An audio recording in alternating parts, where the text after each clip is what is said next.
My name is Tim Davlin, and I'm proud to be the mayor of Springfield, Illinois. Is it a great day to be an American? I want to extend a warm welcome to the thousands of you that are here, and also those across the nation, and particularly to our armed forces that are serving overseas. Welcome to the land of Lincoln. It's hard to believe that it was 18 months ago when Springfield, Illinois was the launching pad for this great campaign on the way to the White House. What a great day that was. Today, it's Springfield, Illinois' privilege to continue that journey to the White House with Senator Barack Obama.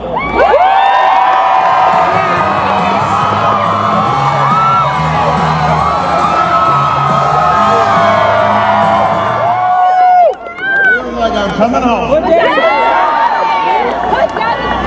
a little warmer than the last time we were here together. 19 months ago. It's been 19. On a cold February day. It was cold. Right here, on the steps of the old state capitol, I stood before you to announce my candidacy for President of the United States.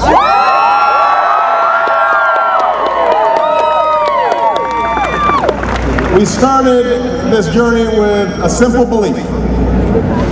The American people were better than their government in Washington. Amen.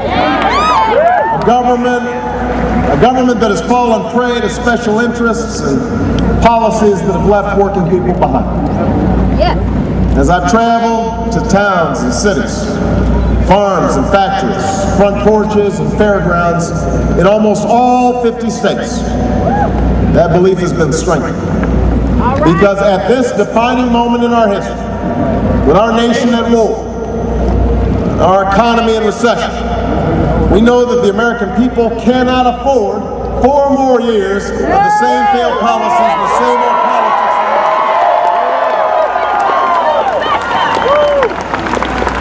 We know that the time for change has come. For months, I searched for a leader to finish this journey alongside me. To join me in making Washington work for the American people. I searched for a leader who understands the rising costs confronting working people and will always put their dreams first.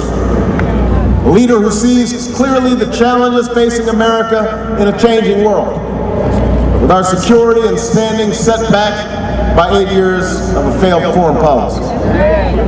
A leader who shares my vision of an open government that calls all citizens, Democrats, Republicans, and independents, to a common purpose.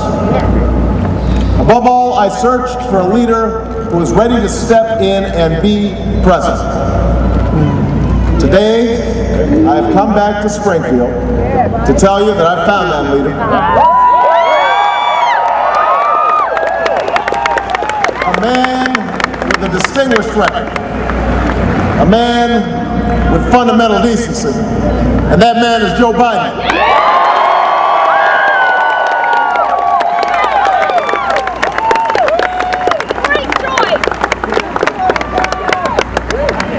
Joe Biden is that rare mix.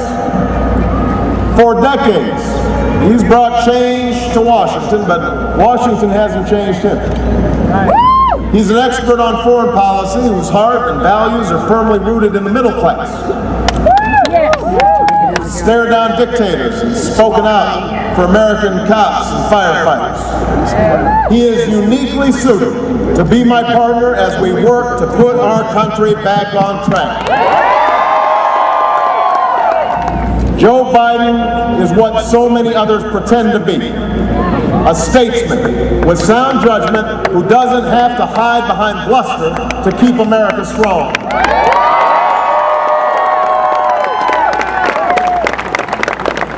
Joe Biden won't just make a good vice president, he will make a great vice president.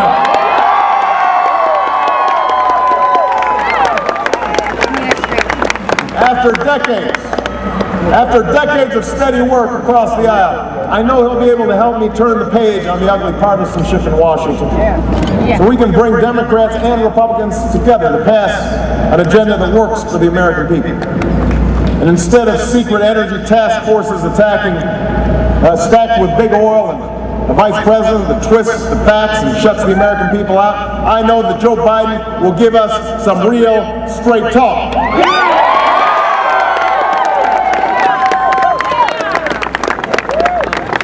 I have seen this man work. I have sat with him as he chairs the Senate Foreign Relations Committee and been by his side on the campaign trail. And I can tell you that Joe Biden gets it. He's that unique public servant who is at home in a bar in Cedar Rapids and the corridors of the Capitol, in the VFW Hall in Concord, and at the center of an international crisis.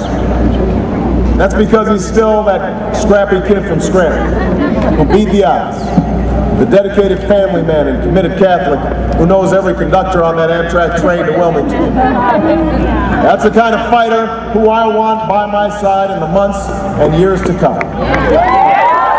That's what it's going to take to win the fight for good jobs that let people live their dreams, a tax code that rewards work instead of wealth, and health care that is affordable and accessible to every American family. That's what it's going to take to put an end to a failed foreign policy that's based on bluster and bad judgment, so that we renew America's security and standing in the world. We know what we're going to get from the other side. 4 more years of the same out-of-touch policies that created an economic disaster at home, a disastrous foreign policy abroad, 4 more years of the same divisive politics that's all about tearing people down instead of lifting the country up. We cannot afford more of the same. I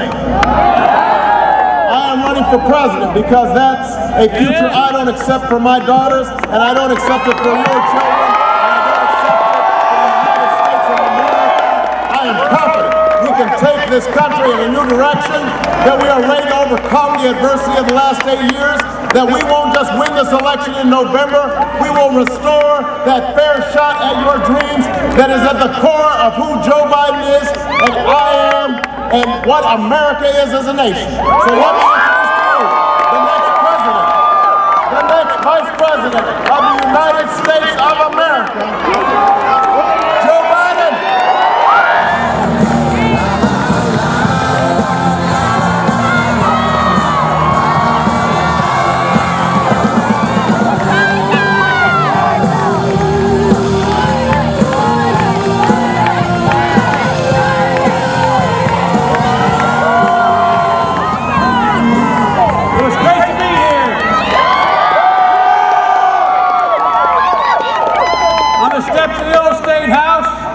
In the land of Lincoln.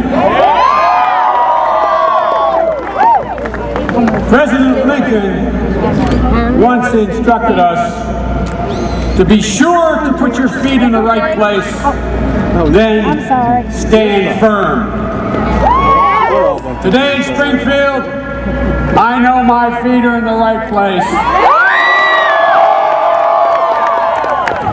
And I'm proud to stand firm the next President of the United States of America, Barack Obama.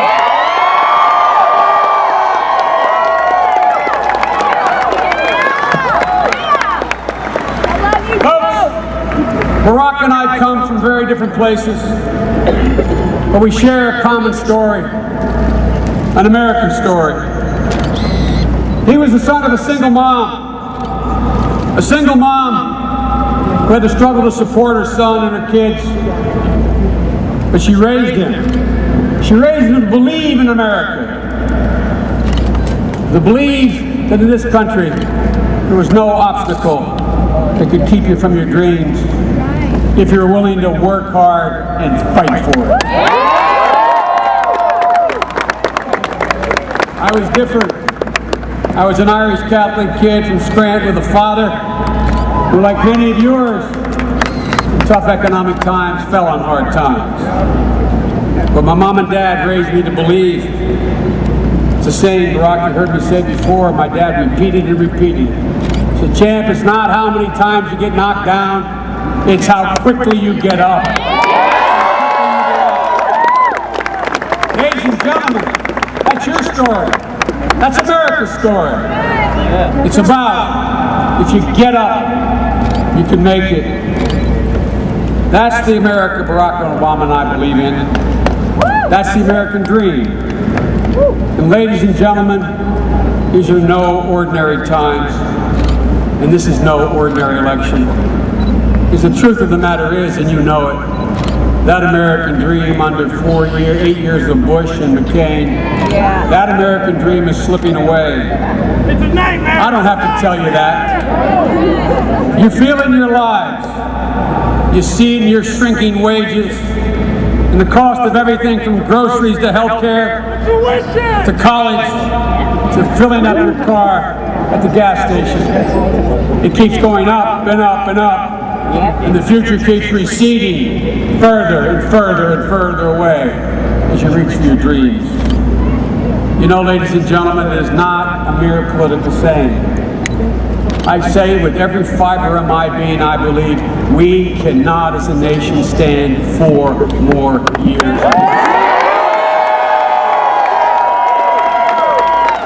We cannot afford to keep giving tax cuts after tax cuts to big corporations and the wealthiest Americans, while the middle class America, middle class families are falling behind and their wages are actually shrinking. We can't afford 4 more years of a government that does nothing while they watch the housing market collapse. As you know, it's not just the millions of people facing foreclosure, it's the tens of millions of your neighbors who are seeing the values of their homes drop off a cliff along with their dreams. Ladies and gentlemen, your kitchen table's like mine. You sit there at night before you put the kids, after you put the kids to bed, and you talk. You talk about what you need. You talk about how much you're worried about being able to pay the bills. Well, ladies and gentlemen, that's not a worry John McCain has to worry about. He'll have to figure out which of the 7 kitchen tables to sit at.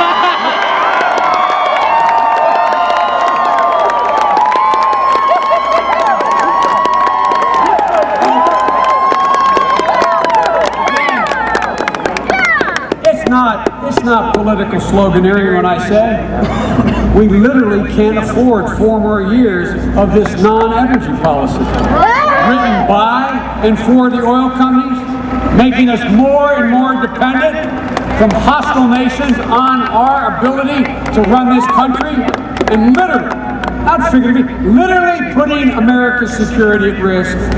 We can't afford 4 more years of a foreign policy that has shredded our alliances and sacrificed our moral standing around the world. Ladies and gentlemen, that's the bad news, but there is good news, America. We don't have to have 4 more years.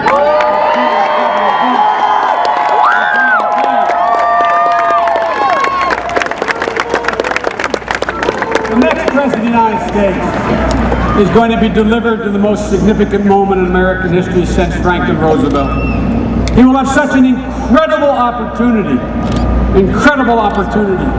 not only to change the direction of America, but literally to change the direction of the world. Barack Obama and I we believe with every fiber in our being that our families, our communities, as Americans, there's not a single solitary challenge we cannot face if we level with the American people.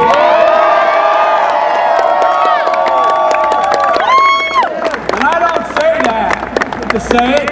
History has shown it. When have Americans ever let their country down when they've had a leader to lead them? Ladies and gentlemen, we believe that our tomorrows will be better than our yesterdays, and we believe we'll pass on to our children an even better life than the one we lived. That literally has been the American way, and it can be that way again. But there's a big missing piece. The missing piece is leadership. In all my time in the United States Senate, and I want you to know there's only 4 senators senior to me, but Barack, they're still 44 older than me. All kidding aside, of all my years in the Senate, I have never in my life seen Washington so broken. I've never seen so many dreams denied and so many decisions deferred by politicians who are trying like the devil to escape their responsibility and accountability. But ladies and gentlemen, the reckoning is now. This election year, the choice is clear. One man stands ready to deliver change we desperately need. A man I'm proud to call my friend. A man who will be the next president of the United States. You learn a lot about a man when you campaign with him, when you debate him 12 or 13 times, when you hear him speak, when you see how he thinks, and you watch how he reacts under pressure. You learn a lot about his strength of his mind, and I think even more importantly, the quality of his heart.